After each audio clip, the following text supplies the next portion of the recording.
Hi, hello, this is Inaya Sultana. for completing 18 million in subscribers. కానీ ప్రశాంత్ గారి making స్టైల్లో ఏ క్యారెక్టర్కి ఎంత అవసరమో అంతే కథ చెప్తారు తప్ప వాళ్ళకి పూర్తి కథ కానీ దానికి సంబంధించింది కానీ ఏది చెప్పరు, అవునా?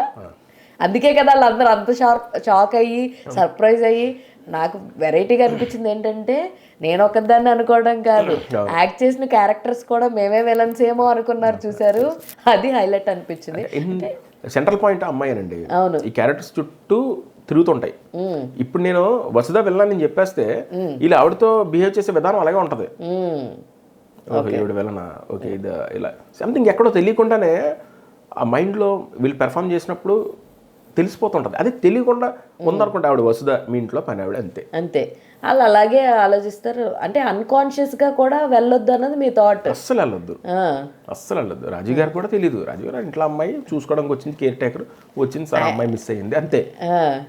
అంత మించి ఇంకేం ఉండకూడదు వాళ్ళు. అందుకే ఎవరికి ఏం చెప్పాలా, అదే సార్ మీరు ఈ అమ్మాయిని సపోర్ట్ చేయాలి, మీరు ఈ అమ్మాయి సపోర్ట్ వరకే మాట్లాడాను తప్ప ఇంకేం చెప్పలేదు ఇన్ డీటెయిల్గా.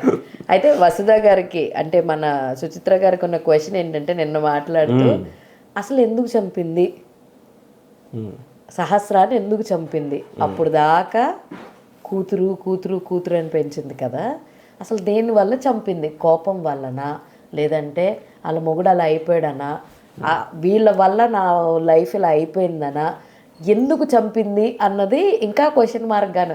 ఇదంతా కలిపి ఇంకో సీజన్ 3 కూడా చేయొచ్చు తెలుసా, నాకు అనిపించింది. నిజమేనా, నాకు కూడా వచ్చింది. అవన్నీ మేము ఎప్పుడు చూస్తాము, అసలు రీజన్ ఏంటి ఇప్పుడు చెప్తారా, లేదంటే మేము తర్వాత వెయిట్ చేసి చూడాలా? సీజన్ 2లో అని చెప్పాను నేను, మీరు గమనిస్తే కనుక. ఆబ్వియస్లీ తన లైఫ్ అలా అయిపోయింది అన్న ఒక ఉద్దేశం ఒకటి ఉంది. అంటే ఇక్కడ పాయింట్ ఎక్కడ వస్తుందంటే, అప్పుడు దాకా కూతురు అనుకునే కదా ఉన్నాము, కూతురు అనుకునే కదా పెంచాము, కూతురు అనుకునే కదా చేసాము. ఆ ఒక్క పాయింట్ తెలియంగానే ఇంత వాళ్ళ అమ్మాయి అన్నదంట, how can you do this అమ్మా అని. అరే ఇట్స్ క్యారెక్టర్ రా, అది ఇక్కడ చిన్న హైడ్ చేసాం మేము. మీరు ఒకసారి మళ్ళీ చూసినప్పుడు మీకు అర్థం అవుద్ది డైలాగ్ రూపంలో. అవునా? నాకు ఉద్యోగం వచ్చింది, మా యజమాని ఇప్పుడే నన్ను జాయిన్ అయిపోమన్నాడు. అవును. తర్వాత ఇంకా ఆర్టిస్ట్ వచ్చి వాళ్ళ కార్ డ్రైవర్ చెప్పాడు, వాళ్ళ యజమాని చెప్పిన పని వల్లే. ఎవరో యజమాని? మన ఈయన. నేను అదే అంటున్నాను కదా, వీళ్ళ వల్ల నా లైఫ్ ఇలా నాశనం అయిపోయింది కాబట్టే వాళ్ళకు కూడా ప్రశాంతత ఉండకూడదు అన్నది మా అల్టిమేట్.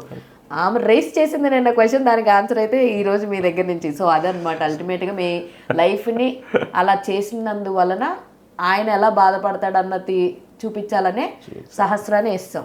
సహస్రాన్ని అంటే లైక్ ఒక పెయిన్ అండి. ఇప్పుడు అందరిని అనట్లా, అందుకే డైలాగ్లో కూడా నేననే భేదాలు నాకున్నాయి, నేను జస్ట్ అందుకే చెప్పాను, అందరికీ కాదు నాకైతే ఉన్నాయి అని చాలా క్లియర్గా చెప్పింది.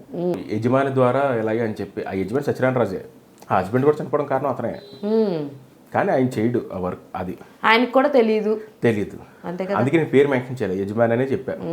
సో అందుకు ఆవిడ చేత కూడా ఆ పెయిన్ ఈ పెయిన్ కలిపి అలా చేసింది అని. బట్ ఇంకొకటి అన్ఎక్స్పెక్టెడ్ థింగ్ ఏంటంటే, ఆ కూతురు ఈవిడ ఇద్ది అన్నది కూడా మంచి ఇంట్రెస్టింగ్ అండి. చాలా మొత్తం రిలేటబుల్. అమ్మ ఇప్పుడు ఒక తండ్రి ఏమో బంగారంలా పెంచుకుంటున్నాడు, అవును, ఒక తల్లి ఏమో చంపుకుంటుంది.